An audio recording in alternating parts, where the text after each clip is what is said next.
So, hey everyone, I'm here with Timothy Sykes from timothysykes.com, and today we're going to be talking about how Tim is making money online as well as how he's driving that traffic to make that money. How are you doing today, Tim? I'm pretty good. Check out my view. How can you not be good with this kind of a view? That is Central Park. This is Nice. How much are you paying for rent? this is my place. You can't see the 3D TV. I just hooked it up. It's pretty cool. I'm paying about a little over 6,000 A a month. month? A month. It's New York. And on that note, how much are you making from your blog every month? Between 175 and 250,000 a month. That's not, If and is that profit or revenue? That's it's nearly all profit. So roughly 150,000 in profit, pretty And the, steady. So 2 million a year is my profit run rate. So that's why I can afford 6,000 a month for an apartment. it's not bad. So, Life for worse. those of you who aren't familiar with Tim, how do you make your money online, right? You're a stock trader. So can you please explain pretty quickly how you make your money online? Yeah, so I trade. I'm the number one ranked trader at a 60,000 on Covestor. But I also teach because I was on this TV show called Wall Street Warriors. It's now in nearly 20 countries. So everyone's like, how do you trade? So I shut down my hedge fund and I started, I wrote a book called An American Hedge Fund. I have DVDs. I do webinars, seminars, and just use different tools to try and teach people, what makes me successful. And even when I make mistakes, I show them, oh, here's, when I fucked up. So it's just fully transparent and just trying to understand what is trading and how to, do better and avoid mistakes. So unlike most of the webmasters online, like the John Chows of the world, the copy bloggers and stuff like that, you're actually not a technical guy, right? You don't have a technical background. When you first So started out, how did you I had, actually go I, about? I had to bribe the Samsung guy to come over here to help me set up my 3D TV. So yes, no, I'm not a technical guy. Sorry to interrupt. So how did you actually get your website up and running and started then? One word, Indians. So you outsourced it, and I'm assuming it was pretty cheap. Yeah, it's just a few $1,000s. I mean, I didn't know pretty much anything about blogging when I first started. I'm still not the master blogger. I still need my Indians, but the Jews on one hand, and you got the Indians on the other, and we unite and Jindians. So it's kind of cool. But yeah, I mean, like it was just a WordPress site. Actually, at first I used a Joomla website. And then, one smart Indian up in Vancouver told me, no, man, you have to use WordPress. I'm like, okay, man, I'll talk like you and I'll use WordPress. So I just started a blog and, we've tried quite a bit of different projects. I'm coming up on my 4-year anniversary, but, I've only been blogging for a few years. I'm a little late to the game, so it's still early, I think. With your website, you're not technical, so you don't know SEO, social media marketing, or anything like that, if I'm not mistaken. And you're roughly at 80,000 visitors a month, right? How did you actually start getting traffic to your website when you first started out? What were the tactics you used, right, without paying anyone or anything like that to help build up that audience? Because when you first started, you didn't have consultants, contractors helping build your audience, and you were making 6 figures a month before you started hiring people to help you take it to the next level. So how did you actually go from having no visitors to your website each month to having 80,000 visitors a month without spending a dollar on consultants and contractors for marketing help? Yeah, it comes down to credibility and value. I've written now nearly 5,000 blog posts. So the blog posts start showing up in Google, all the keywords. I would work, 18-hour days when I first started. I've gotten a little more efficient and had to enjoy life a little bit. Last year I was overseas in Greece and Italy and the Maldives for like 9 months. Yeah, baby. But you just write interesting content and useful content. I have been the number one ranked trader out of 60,000 on Covestor. So people can see, okay, here are your trades. This guy is actually good. 90% of traders lose money. So I had huge credibility thanks to Covestor, and then people were interested in what I had to say. So every day, I started off writing 5 blog posts a day. Then it was 3. Now it's down to 1. I find that it's better to create much more useful blog posts now rather than, quick hits just for Google SEO headlines. But I mean, me and my original Indian Adarsh, we would stay up late in the night and just formulate, ideas on what to write about, like hot news stories. I remember when the news broke with what was his name, the governor of New York, and he hired like a prostitute, and the news broke at like 2 in the morning. And I was up, so I heard about it, and we got in Google, and I had like 20,000 visitors within a few minutes. And that's not traffic that stays, but tactics like that over time, again and again, if you get these hot stories and you post interesting videos and stuff like that, people start retweeting it. And stuff, nothing really goes viral in finance because finance is so boring. But you just try and keep readers captivated. And most importantly, you build your email list over time. For the first year and a half, I didn't even have an email list. I was like, you know what, if you want to come to my website, come to my website.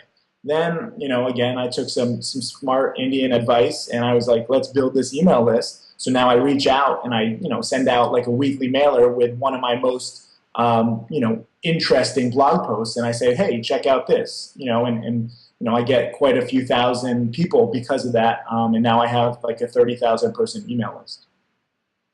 Got it. So I want to actually dive into the exact tactics that you use. So one of them that I noticed that you've been using to really build up your traffic is message boards. So can you end up breaking down what you're doing on, more specifically, I believe it's Yahoo message boards, which you're really leveraging, and you're getting thousands and thousands of visitors a month.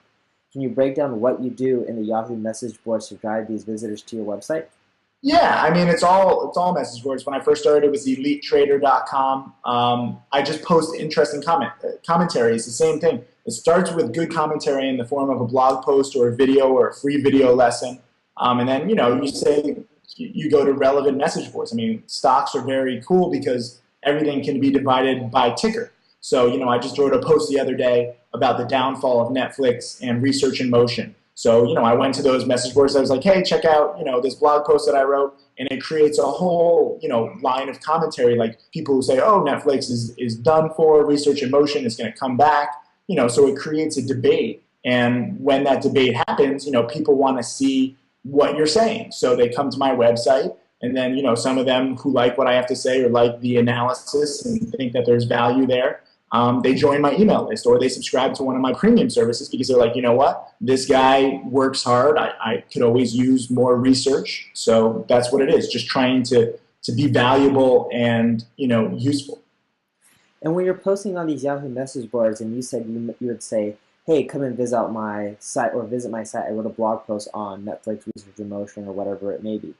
In other words, you're self-promoting. Have you noticed any backlash when you self-promote, or does it create issues, or people usually accept it and you can keep on doing it day in and day out?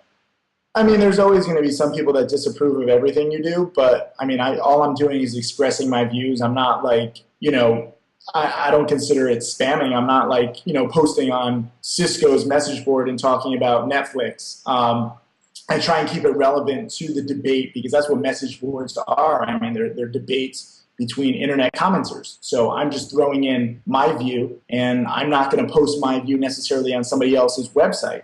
Like, I think a lot of people, who are giving content away on Facebook and Twitter, they should be like, you know what, why are we helping these companies build multi-billion-dollar businesses with content on other sites? Let's create our own site, put our content on there, and bring people, use those tools to bring people. I think people have social networking kind of reversed in my mind. And another tactic that I've noticed that you've used is commenting on blogs. And I've seen you get into heated debates with certain popular bloggers like TechCrunch, MicroLink, and like people will comment back saying DVD boy or shut up DVD boy or slam you because you sell DVDs. Now granted, it does make you a few $1,000,000 a year, which isn't bad at all. But what's your strategy for driving traffic through commenting on other blogs? Yeah, I just joke and provoke people.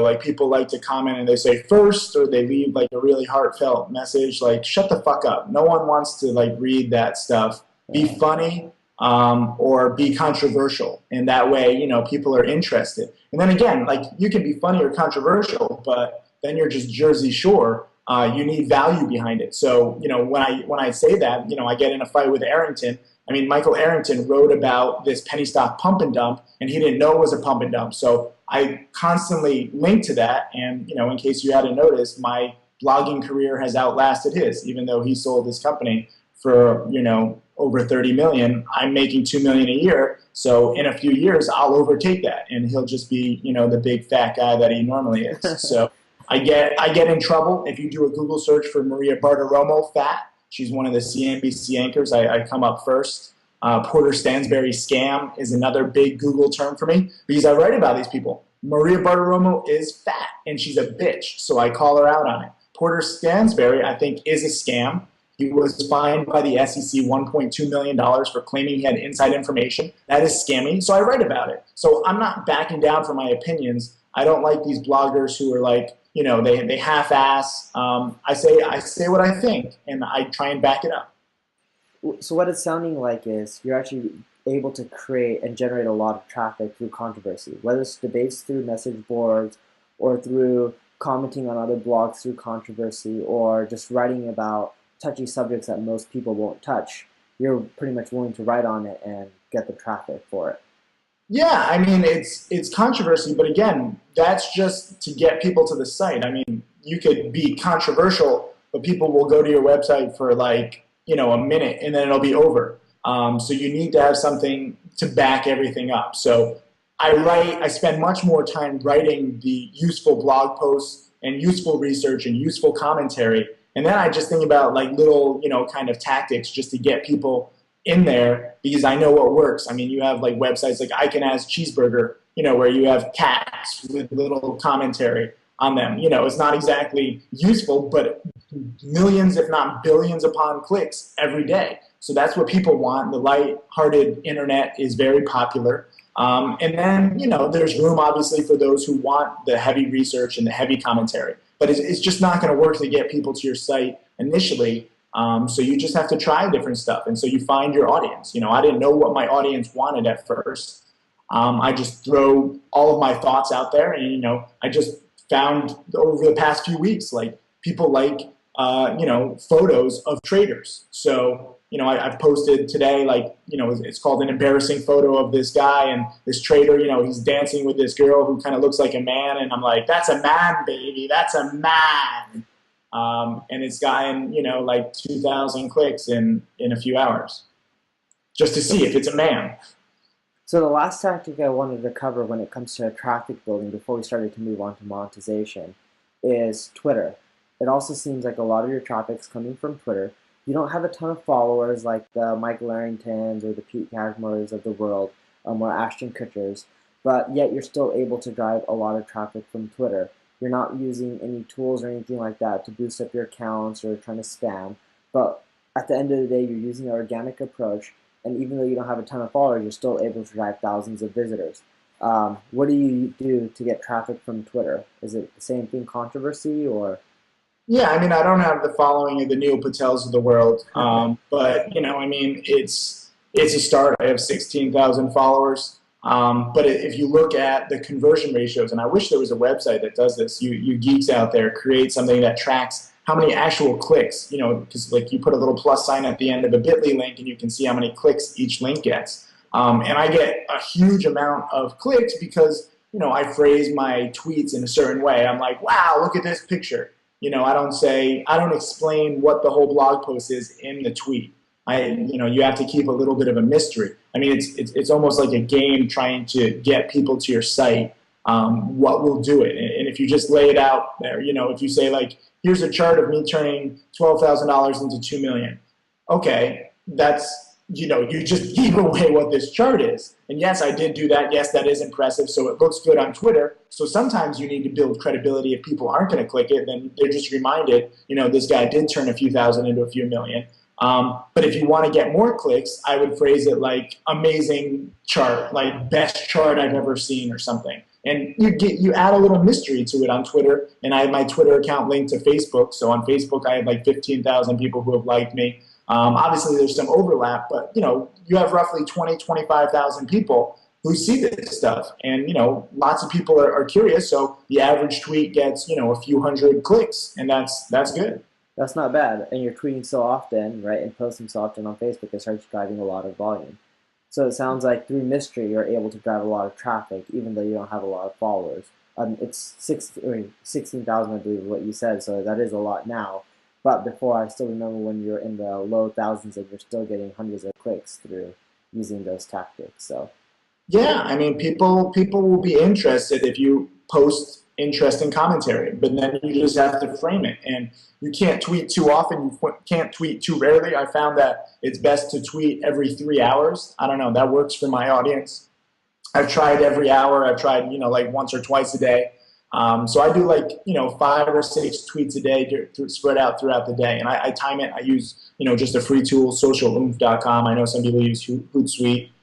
There's lots of free tools where you can just schedule tweets. But I also learned, from a few others where, you don't just tweet a blog post once. Like you say, okay, one time you tweet it, you say, okay, this is an interesting photo. Another time you say, people are loving this photo.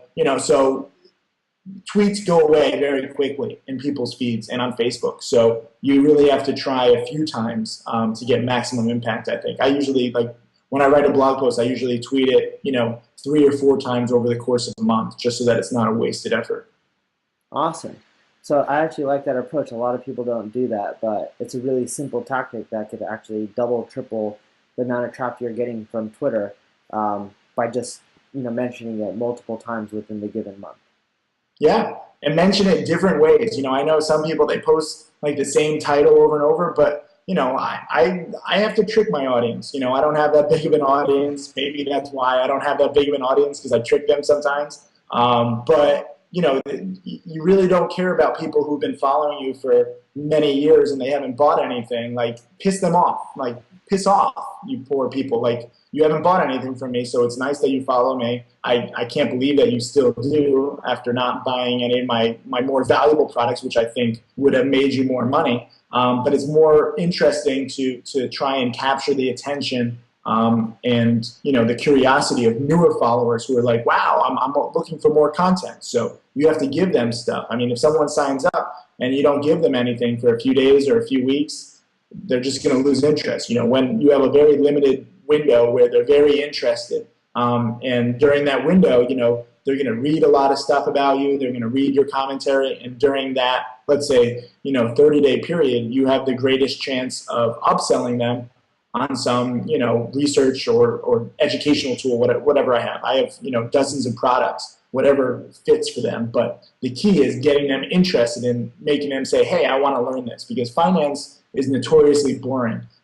It's very difficult to get people to want to learn. Most people just want hot stock picks. I don't want to just give, oh, this is my next hot pick.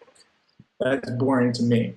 So I want to teach them a framework, but you have to. It's like teaching kids to eat, broccoli. So you play like little airplane, with a little kid, like, oh, the little broccoli's coming in, and the kid likes that. Otherwise, no way would he fucking eat broccoli. He wants like Cheetos. So now I actually want to transition into how you make money, right? I don't want to talk about how you're making 200,000 a month or 150 in profit or whatever it may be. I want to actually drill down on how you went from making no money off of your website to making your first thousand, right? So what did you do to get from zero to $1,000 in revenue, in monthly revenue? Yeah, at first I tried the advertising approach. So I had banner ads and I did like sponsored blog posts. This was back in 2007, and no matter how hard I worked and how much my Indian partner tried to sell ads, we couldn't make that much. So about 6 months in, listening to the audience what they wanted, at first I only had a book and a DVD, and I was like, this is how I trade, and you could see my trades after the fact. And I'd be like, look, I just made all these trades. Here's the book and DVD, how you can learn. I only started blogging to promote the book at first. That's the only reason why I started the blog in the first place. So I wrote the book, and then I was like, how am I going to promote this? Let me start a website. Oh, wait, a blog is the new, hot shit back in 2007. And then, I only created the DVD because the book wasn't selling as much. And people also, it was two factors. It wasn't selling. I thought I was going to make like $1 million selling a book. That was naive. I came out with a DVD because people wanted something more technical and, an instructional DVD, which is more technical, you can sell for more money. So I was selling it for like $400, and we are selling, a few of them per month.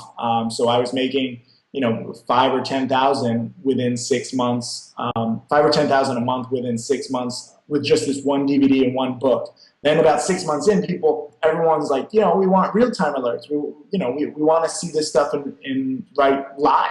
So, Jim Cramer is the leader in this. He has Action Alerts Plus, but if you do a Google search for Action Alerts Plus, you might find my blog posts, and the reviews suck. So I thought, you know what, Jim Cramer, he's an ugly guy, he's bald, he's only right like 40% of the time, but he's on CNBC, so he has a massive platform. I don't have a massive platform, but I think I'm more talented and better looking. And my performance shows that. He wins 40% of the time, I win 70% of the time. So I created Tim Alerts, and this was in June 2008, and I went from making 5 or 10,000 a month. We still did some ads, but mainly it was book and DVD sales. And then all of a sudden, everybody wanted the alerts real time because they wanted to learn. Trading is exciting to learn in real time. So I began making 30 or 40,000 a month. And then it just became, we added another newsletter where it's not just trade alerts now. Oh, there's video lessons. And now I have 400 video lessons. So there's 100 hours worth of instructional videos that you can watch online, which, is $99 a month as opposed to Tim Alerts, which is just $49 a month. So I went from 30 to 40,000 a month after, a year or two. When I started making the video lessons, then I was at like, 80 or 90,000 a month. Then I came out with more DVDs, and I do, private coaching and webinars, and then, it adds up. So you just keep adding products that your customers or readers want. And some products failed. I made this cheap DVD for $99. It was all the basics. It was 2 hours. And nobody wanted it. Everybody wanted, my DVDs packages are like 6 or 12 or even 15 hours. And they retail for between $400 and $1,000, and those sell better than a $99 DVD. Wow. So you find the right price point. I didn't expect it, so I think I sold like 7 of those $99 DVDs. It wasn't even worth the few $1,000s in production costs. So you said the magic words a bit earlier, in which sell what your customers want. How do you figure out what your customers want? I take polls constantly. I'm very Neil Patel, in that I analyze, what they want, and I ask them frequently, and I use data to see what they want. So like if I do a blog post on, my new DVD or my new newsletter, and I see which is more popular, and then I see, what I should focus on. So I'm constantly looking. I'm obsessed with, my KISS metrics, and all this analytics software that I just try and see what people like, and then I create products around them. Cool. So I know you're a busy guy. I just have one final question for you, and I'll let you go. Sure. For all the people who are out there, you have a pretty big brand. How did you end up going from not being known to creating a pretty big image and brand online that's pretty respectable, which has helped build traffic as well as make you look like an authority figure, which you are now? So then that way you can end up making more money from your website through selling products and services. Yeah, I mean, it all comes down to helping people and trying to be of value. I charge between $50 and $100 for those newsletters. So if you buy that newsletter from me and you make, $600 that month on a trade, look, you just made, between 6 and 15 times your money. I mean, you're definitely doing very well compared to what you're paying me. And the education is yours forever. So you do that enough times, and now I have nearly 2,000 subscribers in over 60 countries. These people will talk. In my experience in finance, unfortunately, they're not going to tweet you very much or Facebook you very much because they don't want the word to get out, because they think that if too many people know about it, it'll stop working, which they might have a point. So they're not as social as some other industries, but the core value is there. And I get people all the time, I have random $2,000 DVD packages being sold every few days. And we have no idea, like my dad who works for me, we look at the data and we're like, who is this guy? And we email him, we're like, how'd you find us? We're very analytical when it comes to how'd you find us and what inspired you to buy.